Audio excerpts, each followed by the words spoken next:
Good afternoon, everybody. My name is Art Eldred. I'm with VARGO Companies, a local integrator who's really been specializing in e-commerce distribution for about 6 years. I've got a large background in material handling, working for third-party logistics providers, large OEMs like Intelligrated and Dematic. So when you look at technology inside the distribution space, I've got a large background. We're looking forward to talking to you a little bit about e-commerce in traditional ways. But one of our goals, or one of my goals here before I introduce Bob, is we want you to kind of think about the process of moving orders through your distribution center. When you walk out of here today, we don't want you thinking about a technology, something that you're buying off the shelf. We want a paradigm shift in your thought process in the way that you flow orders out of your distribution center. My co-speaker, Bob Duran. Yes, I'm Bob Duran. I'm the Vice President of Operations, Excel Retail. I predominantly focus on e-commerce operations, but I do have retail operations as well. I spent the first 15 years of my career with Safeway stores and Walmart, Gap, and just in traditional retail distribution environments. I spent the second 15 years of my career with Walmart.com and Amazon.com, and now with Excel in e-commerce operations. So happy to be here. So again, keep your ears kind of open today. Just think about the processes. Don't think about the technologies all that much. What we really want you to do is think about, again, a paradigm shift in your thought process. We don't want you, and you'll hear the terms a lot today of push versus pull, but we're really going to explore what is push, what is pull, and how does push actually harm you, and how does pull benefit you when you're processing orders through a distribution center.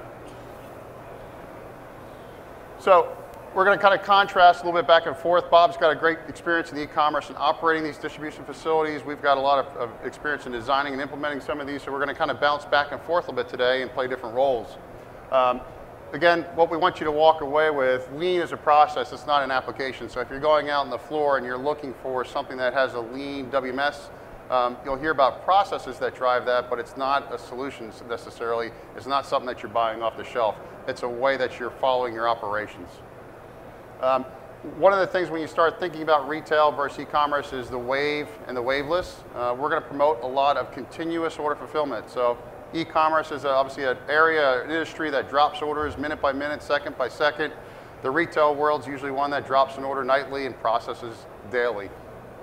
We're going to give a little bit of an example of some SKU activity in an e-commerce marketplace. And whether you're a small e-commerce provider or a large e-commerce provider, we want to contrast a little bit.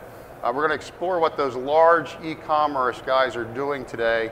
So as you look at, if you're small, how you're going to grow to that, what the traction trends are. Don't get fixated too much on the numbers, but let's look at the traction trends on those. And then we're going to talk to you about a whole theory of replenishment to demand as opposed to a replenishment process in anticipation of demand. So our conventional ways of thinking of saying, put the pallet up there because at some point the pallet's going to move. I'm going to kind of hopefully change that a little bit and have you take a different look at the way that you look at your replenishment strategies. And then the last thing we'll talk about is an effect on picking, and we have a quick little video of a simulation towards the very end. So I put this chart up here to kind of get you thinking about how your operations run in a retail world. And there's variations and hybrids, but these are general characteristics of the way the retail world works. So if I'm looking on the left-hand side, orders are dropping on a daily basis. 2 o'clock in the morning, all of my retail stores have dropped my order into my systems. I start this waving process. I start my planning process. I know what work I have to do for the end of the day. So now I start my process of saying, how much labor do I need? What am I going to allocate my labor out here? What SKUs and what product do I need to make that demand or production for the day occur? The order planning window, it's daily. I have a vision of what happens today, and then I have another vision for the next day, and I have another vision for the next day. But I've got a large window of opportunity to plan and correct and look at my operations. Errors, I put a correctable. It doesn't necessarily mean that they're expensive or not. What it basically means is if I'm a retail store and I'm shipping something out to a store and I've overshipped by 2 products, there's not necessarily a need to take those 2 items, repackage them, and ship them back to the distribution center. I can usually go in my financial systems, make the adjustment to my inventory, and make the correction and just leave the product on the door. So it's not necessarily a costly error, but it's a correctable error. And errors are always avoidable at all stakes. If you look at the SKUs, I've got thousands of SKUs. Typically less than what's offered through the entire supply chain because I might have some that are direct shipped to the stores directly. Items per order, I'm filling trailers of product up. I might have 2,000 or 3,000 cartons on a trailer of 10,000 SKUs or 1,000 SKUs, but I'm moving things in mass. Daily destinations are equal to the number of stores that I'm servicing on a day. If it's LTLs, I might have a large order account. If it's a door per store concept, I might have one trailer for every store that I'm servicing, and I'm filling that trailer up, putting another trailer in behind it. The peak period, and this is really important to take a notice of in the retail world. I have 3 to 5 weeks typically of peak period in a retail replenishment model to get the product to the stores. I don't have to mass put everything there just the day before Black Friday. I've got tons of time to get that product through my distribution center and onto the store shelves or into the store back rooms. So I'm able to level set that huge amount of volume that's going to the store and moving out of the store in a short period of time. Daily orders, again, low counts, hundreds. It's equal to the number of destinations or stores that you're servicing. And then the value-added services, I might be ticketing, I might doing some price stickers, I might be doing some relabeling if I was shipping into Canada and I have to have a French-speaking language on the sticker, but those are about the extent. I don't have a lot of value-added services. Contrast that with e-commerce. Yeah, and it's a big contrast. You know, my experience there has been one of really night and day. If you look at e-commerce, it's a very dynamic environment. You know, you'll see a peak period in retail that has a bit of a range, but in the e-commerce world, we see, you know, season, non-peak season to peak season. You could see a 10 to 12 ramp over the steady state. So it's a enormous undertaking to, you know, both to staff and to manage the volume through the building. You know, typically you're dealing with orders on an hourly basis. You're managing your workflow. You're managing your order well, very tightly. So, you know, a huge contrast to a retail environment. And then what type of value-added services would you be performing? In the e-commerce world, you know, you're almost touching everything in some form or fashion. You know, you're adding some value service, whether it's gift wrap or you're adding a label, or you're touching the item, you're bagging it, you're doing a number of things. In some cases, we're even, you know, in some of our accounts, we're even creating puppets where we're trained by Disney to create them. So, you know, really a lot of touch, high touch environment. So when you look at these, the differences are really on the top and the bottom. The value-added services, the touches, the work that you're doing, those orders mean a lot in labor, a lot of management, and a lot of chaos that you've got to hopefully be organized on. The top, when you have short periods of react, makes things very difficult. So the traditional, again, processes, and I'm going to be speaking a little generally, but this is a customer on the top left-hand corner that we looked at. They're processing approximately 8 waves a day. Each color represents a batch. Each color represents a batch that's up there. What I want you to pay attention to are the peaks and the valleys. So for the bulk part of the wave, I've got a pretty steady, efficient output of work that's occurring in my distribution center. If it's a 60-minute hour, for the good portion of that hour, 45 minutes, I'm working pretty hard and I'm shipping product out the door. Now I have these valleys in here, 15 minutes of work. The valleys really represent wasted time. That's time where your workforce isn't being productive. It might be things in the batch process of getting labels printed to delegate to the work. It might be the management of work of saying, I'm allocating this work to this module, I'm allocating this work to this person. Is my replenishment task completed on this one? And then on the tail of the wave, I come back and look at that whole process I planned. Now I'm correcting and saying, did that work occur? Did the work that I allocate actually get started? Is there any exception process I need to handle? So I've got a nice amount of productivity in the middle, but the beginning and the tail of the wave, not as productive.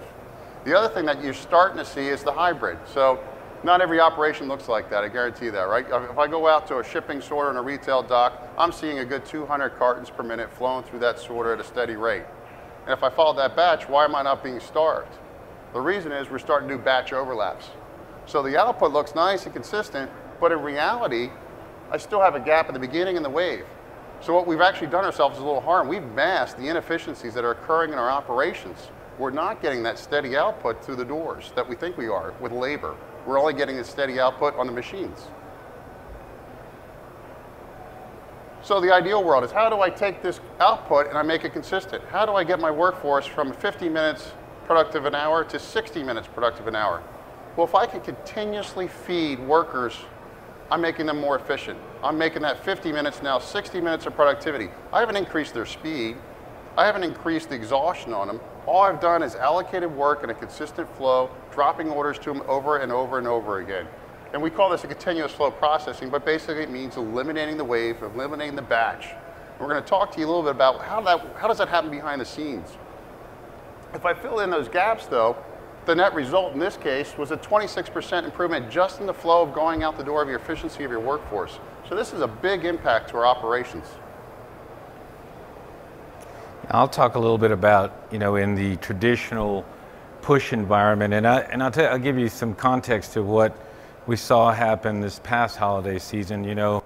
Marketing strategies actually drive physically what happens inside of our facilities. So if you have free shipping, or if you have free shipping after buying X amount of dollars of products, it drives the lines per order up, and therefore the behavior inside of the facility around the batches, the waves, sort of changes, and it certainly creates some contention in there, moving labor around. So especially around product picking, it's getting your labor moved efficiently around in between the batches. As it relates to the work in process, you find yourself queuing up work. So you have work sort of staged throughout the building just to overcome some of the transitions between your batches. So really, it's a lot of work and a lot of labor and a lot of effort to manage in this environment. Now, we've been doing it for a long time, so we've gotten good at it, but obviously there's a huge opportunities there to improve upon that. It's very frustrating to see work dry up in parts of the operation as it's flowing through the building. You go to your pack area and you're sort of waiting for work. People are standing around. So again, you find the gaps that you saw in the earlier graph between the batches in managing through this, and the same thing, it kind of rolls down through the process all the way into shipping. So Bob, when you're looking at your work in progress is really work that's anticipated for demand. When you're in a zone route system and you've got that peak day, what happens to the totes that go into the overrouted zone? If you stop the zone, what happens? Well, they'll typically, they'll slow down the process. They'll recirculate. You have to stack off the totes. I mean, there's a lot of manual intervention that you have to do to sort of keep the flow of the product moving forward. And how about the amount of mechanization just in that facility where you're doing that? Is it a trim warehouse, or is there an awful lot of mechanization to manage the flow? There's a tremendous amount of mechanization to you have accumulation. You have to, really kind of try to find areas throughout the building that you can queue up work so that you can kind of overcome that, the batch sequences. So when you look at work in progress, it's going to add up. It's going to translate into more automation to manage that process. It's going to manage more touches, and more labor usually means more inefficiency in your operation. So when you look at a lean environment, we're looking at how do we pull product through. So think of, again, when Henry Ford made the car, he didn't really take bunches of chassis and put them up to the front. He made this really continuous process so cars could get one car finished on the line, another one was inducted into the same process. We're talking the same process when we're looking at lean and order assembly. Small increments of work moving through your warehouse, but everything's triggered on a pull process. So as an order is completed, I've inducted another one into the picking process. The other thing that's nice about small orders of work, low work in progress, less automation required between those cells, but now each one of these departments is officially run by a back-end system or computer control system that drives the work to the workforce. The other thing that occurs is this person is working in that work cell at that time has a very friendly ergonomic work cell. He's working in a repetitive task. He performs his operation on it just like in a car assembly line. That car moves down to the next line, the next person performs the operation. So I might put the engine in, I might put the tires on. In this case, I might have collected the product, Next one I might put the product into the cart. The next one I might have put the dunnage in. And we have all these decoupled work cells that are working in harmony with each other. So pulling product through a warehouse doesn't necessarily mean it's a pick-to-light system, it's a put-to-light system, it's RF picking, it's a goods demand solution. It's not necessarily a technology, but it's a process of how you're going about it. And I show two contrasts up here. One of them is just simple bread carts with light-directed systems on the front. So we have a pick-to-light system on the front. I've scanned my product, I'm assembling it to the order, putting it into a bread cart, and I actually use some lights to flash on there to make sure I'm putting it to the right area. That's fed by a person on a tub. Very manual operation, very easy to do, but it's overall part of this process, and it's a work cell. So I can bring this person into the operation, train them on scanning and putting. So on a peak period of time, I don't need 2 weeks to ramp the guy up or my associate. I need a few hours to train him on the system and get him productive on it. The other thing I've done is I'm constantly feeding him work in a work cell. I've made the work environment more ergonomic for him, and I've made it easier and funner for him to operate it. So your morale goes up in your workforce. And now on the back end, go ahead, I'm sorry. On the back end, I've fed that with a highly automated system. So this is low volume, low capital expenditures.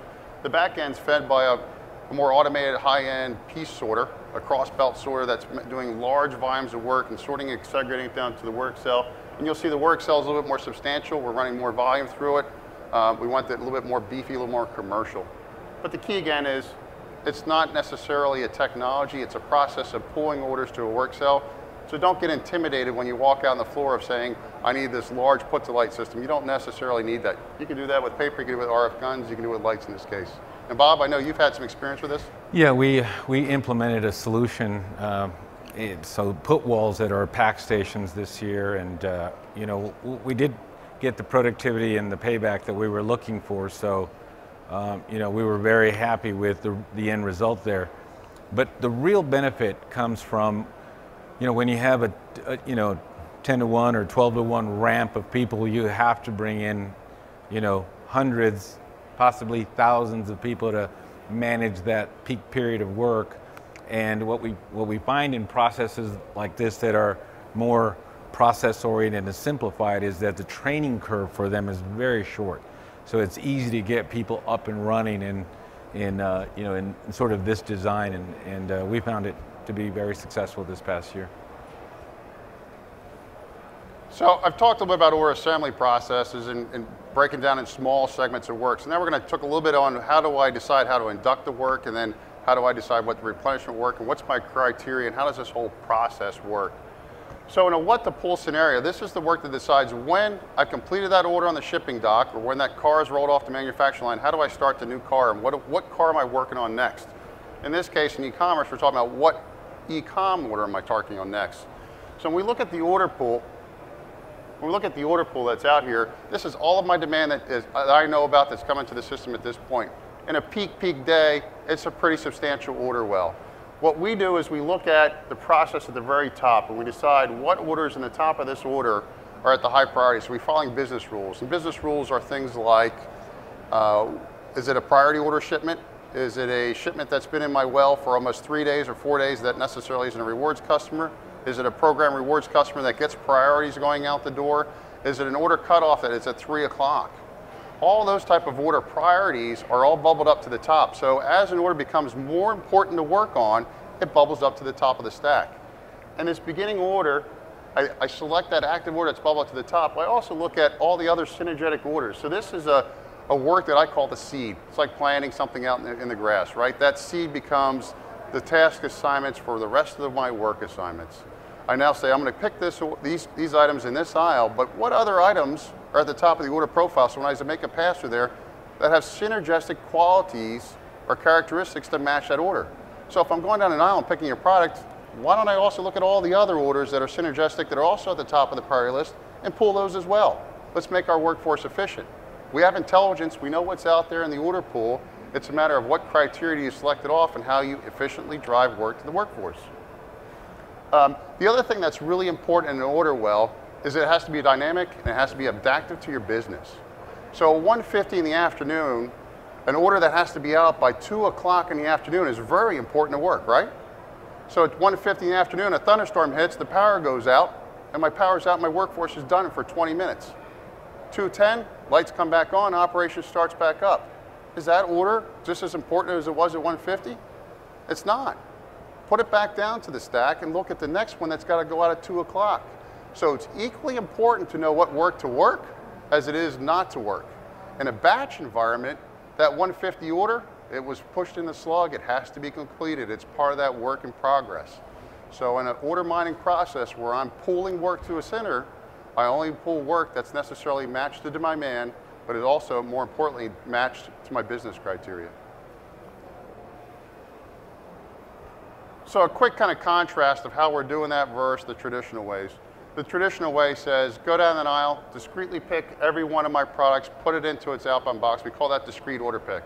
I might go down with a cart and pick 12 orders, but I'm picking 12 individual orders. And if those orders are in 6,000 feet of walk space, I've got to take the cart through all 6,000 feet of workspace, or I've got to pass the cart to other people, and I've got a lot of this work in progress to manage.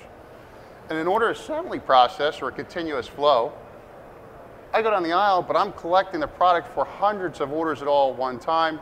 I'm then marshaling that product through vessels or carts or conveying systems, and I go into a sortation process. It might be human, like again we talked about with that baker's cart, or it could be a high-tech cross-belt sorter that's delivering product automatically, and I'm going into an order assembly cell.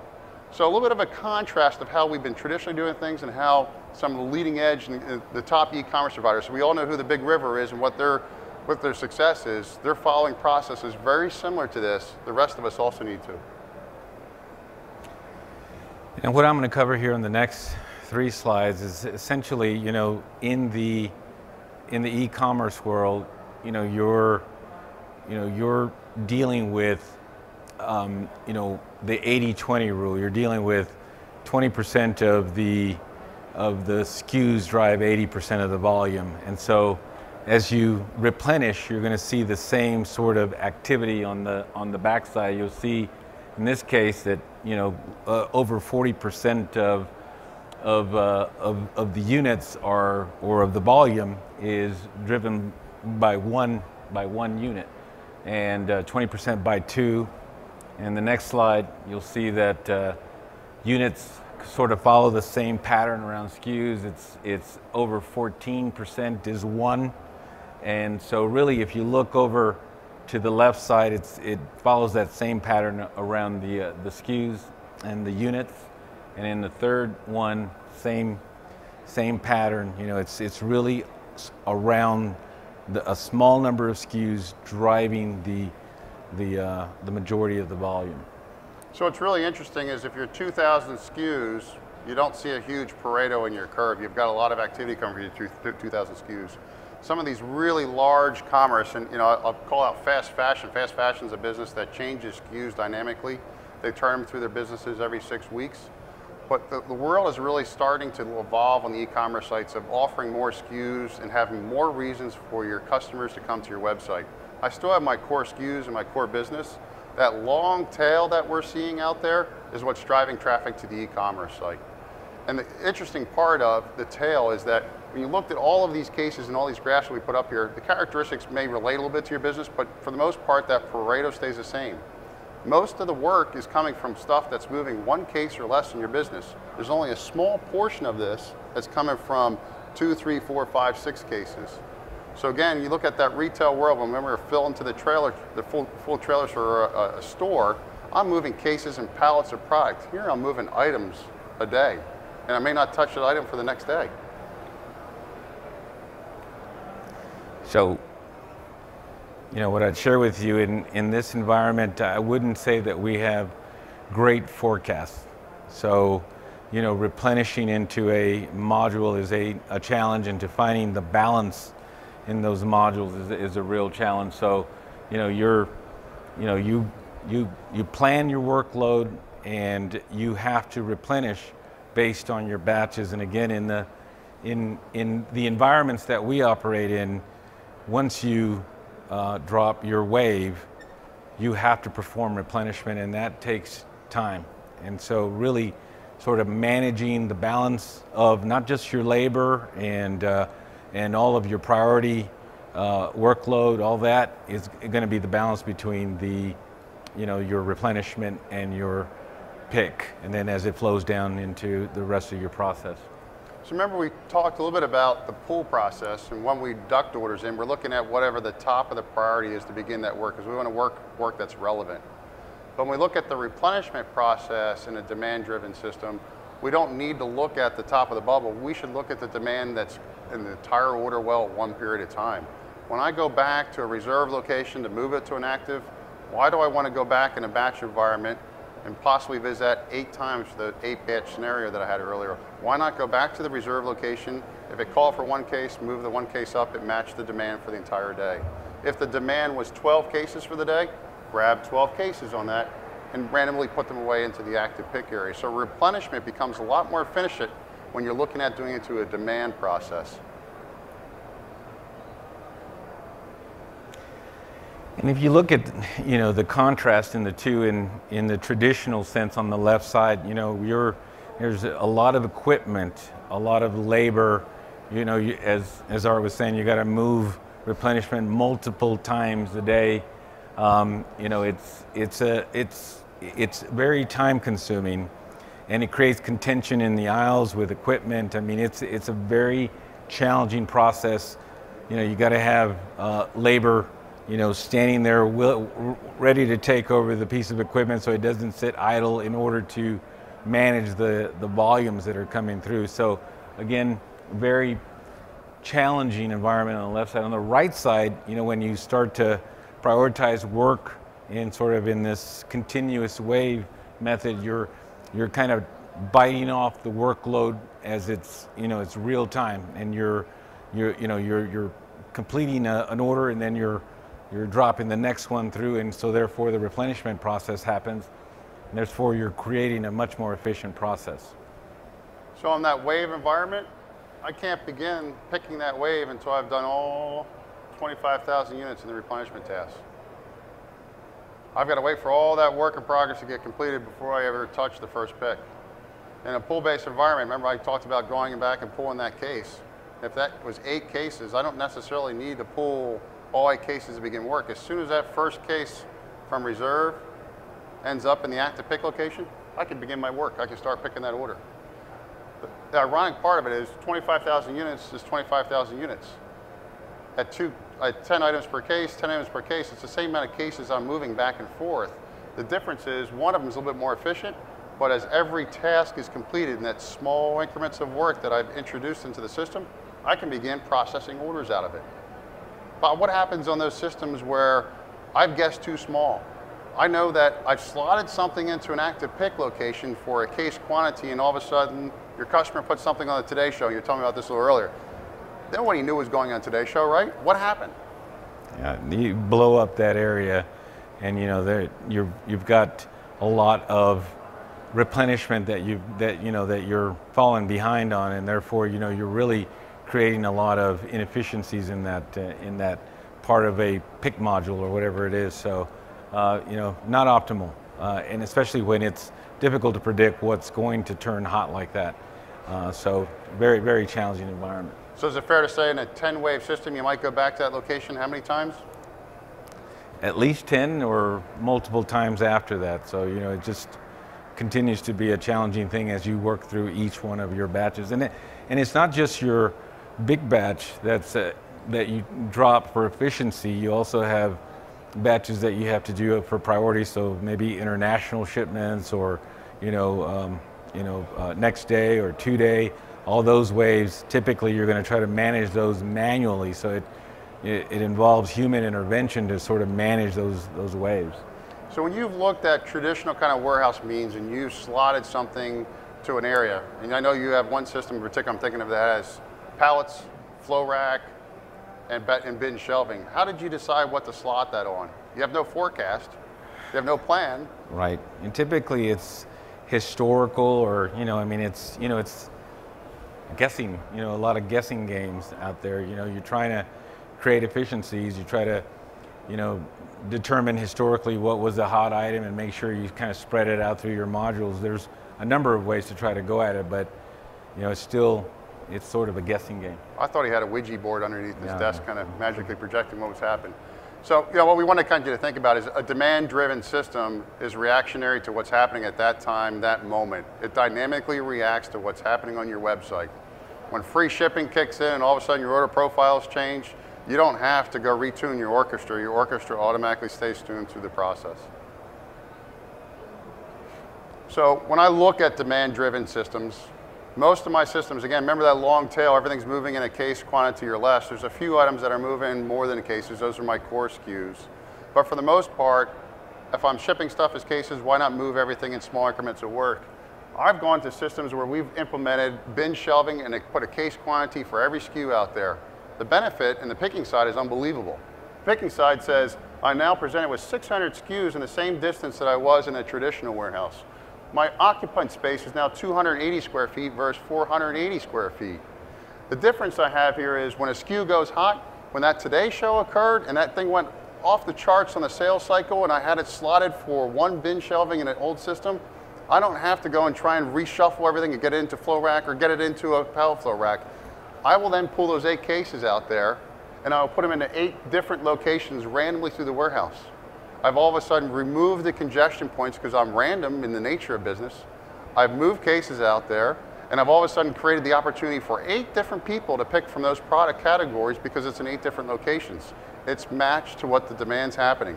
I haven't done anything other than let the system pull it over to the replenishment side. Yeah, the left side is a lot more challenging. You have items that are predetermined to live in that slot, and so you're just going to have to battle your way through, working your way through that volume. So it's a much more structured situation, and it creates a lot of challenge. So the biggest opportunity I think for Bob and operations groups are, if I've guessed too big, I haven't done myself any harm in the overall process of replenishing and be able to get the order out. I might have been more efficient because my space is really large, and I might have only picked one item from that pallet location today, but I've increased my distance by that 4-foot pallet space. The real problem happens when I've guessed too small. It's when that Today Show item all of a sudden went hot, that shirt that somebody was just offering and I gotta have it because it was really cool, it was on the Today Show, and I've slotted it for a case quantity. All those orders that are all hot are now waiting for that replenishment task to occur, or they're waiting for the operations to react to start saying, I've got to move this over to a flow rack, I've got to move over to a pallet flow rack. But guessing too small does more harm than guessing too big. Guessing too big makes your operations more inefficient.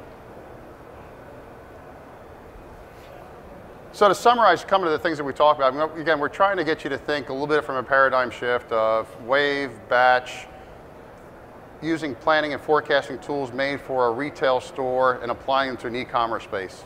Everybody's out there talking about discrete order pick and cart picking. They're just technologies. They're not processes out there. So if you're going out there and looking for a solution, you're not going to find the solution on the floor in a technology form. But you need to have a business and a solution that drives your order fulfillment engine needs to be able to adapt to your business. I need to look at easily adding SKUs. I need to look at adding volume. I need to be able to adapt to order profiles.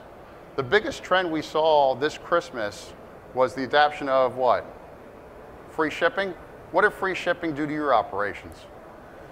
Well, and as I mentioned before, I mean, it drove the lines per order up, and therefore it takes longer to come out of pick module, so it's having to visit more locations, and so it just really takes longer to process the batch. So it just creates that challenge for us. So when you're designing mechanized sites and you get up to those heavy volumes and you've designed your profile for 2.3 lines per order and you go to 4.6, all of a sudden my totes become a nightmare and I go into gridlock because my system was designed for a certain flow rate and a certain order characteristic. It's not very adapted. We need something that adapts to order profiles. We need something that says I can go from 1, I can go up to 15. We had a particular customer this holiday season that was toggling a lot back and forth with free shipping. And I saw one of the largest swings I've ever seen in order profile. I saw orders going down to 2 and 1 lines per order all the way up to 14. And the average for the day was 14 lines per order. The next day they took away the shipping and it went down to 2 lines per order. That's a huge pendulum to adapt and ship for. So you have to have something that dynamically reacts to that. The other thing that we want to do is we want to make sure you're making great use of Warehouse Cube. So looking at the storage processes, your storage logic, and your storage algorithms are really important, but we need to react to how we're moving that around the business. The key that I wanted to go back to is we're still moving the same amount of cases through a distribution center, the same amount of products. It's just the process of how you do it and the decision criteria, when you make that decisions, and what systems are able to execute upon those systems. So it's great that I've got, again, pick-to-light systems, I have cart and sortation systems, I may have ASR systems, and I have a warehouse management systems. But I like that to an orchestra. If I orchestra, my strings, my horns, and my percussion are all playing the same song and we're in the same room and I've got a conductor that can go back and forth, I've got great music. And when you talk to lean experts and the way they've implemented those, every implementation is an implementation that had rhythm and it had melody and it made a synonymous music. It was rhythm to the ears. If I like that to an operation where I have my strings over here in this room and I've got my horns over in another room and I'm trying to get those guys to play and record so they all melt together and I don't have a conductor, what do I have? I've got different pieces. And that's the same thing that we're starting to see that's happening in technology. I've got a pick-to-light system, I've got a cart and sortation system, I have an ASR system, I have a WMS, and they really don't ever talk to each other. They're not looking at the process over top. So that middleware area that could pull systems through an order fulfillment system is really critical to our operation. There are large retailers out there. We know who the largest e-commerce out there is. They haven't been able to find one off the shelf. They invented one in themselves. They've grown that process to create that harmony. Like that to a warehouse management system, what other problems are you having in a warehouse management system? Do you have a waveologist? Or do you have many waveologists? Yeah, we have many. So, as I said, it's manual intervention. You're looking at each wave and trying to put some logic against that wave so that you're trying to optimize it. But again, it's human intervention that has to try to accomplish that. So I have a little simulation at the end, but one of the things we wanted to look at is a sortation system. This happened to be a circular sorter, could be a tilt tray, could be a cross belt. But here's the efficiency. Remember we talked about the waves? If you're looking at a simulation over here on the left-hand side where you're in a continuous fashion, you'll notice that I'm usually pretty well efficient with feeding my workforce with work. I'm not starving them at all. And that wave-based system, that valley that comes up here down on the bottom right-hand corner, you'll notice that as I start the wave, I have inefficiency. When I get into the middle of the wave, I have a high amount of efficiency, and then I start tapering back off again as the wave completes. Again, as I'm looking at the output and I start doing wave overlaps, I might see the same numbers going all the way across my sorter, but behind the scenes, those inefficiencies are occurring all over the warehouse. Synonymous with that is the number of packed orders and packed units. You'll see the number of units that are being packed at that incremented time at a steady state, and then you'll see periods where it just dries up the order well. Wasted time is wasted efficiency. We want to be able to drive work to our workforces in an efficient manner. We want to have systems that can execute behind it. I had a good gentleman who has some experience in the automotive world. He said, one of the things that when you study Honda, you study Toyota, and you study Ford, it took a great amount of work to get the back-end systems to start talking that. What we need to do is go out and challenge everybody on the ProMat floor of, I need to be able to pull orders through the system. How do I do that? How do you enable me to complete an order and induct another order into the process? Does anybody have any questions? I know we come up here, we talk a little bit about the processes. And again, I don't want you to walk out of here with, I can go buy one of these things off the floor today. I mean, there are definitely partners like ourselves that are able to enable all of those types of technologies. Is anybody struggling with the wave-based? How many of you folks are operating an e-commerce distribution center today? How many of you are doing it in a wave-based environment? Are any of you waving? Do you have any of those inefficiencies out there? Is gridlock a problem for you? And what are you trying to solve those problems? Is there anything that you've realized that helps you enable through that?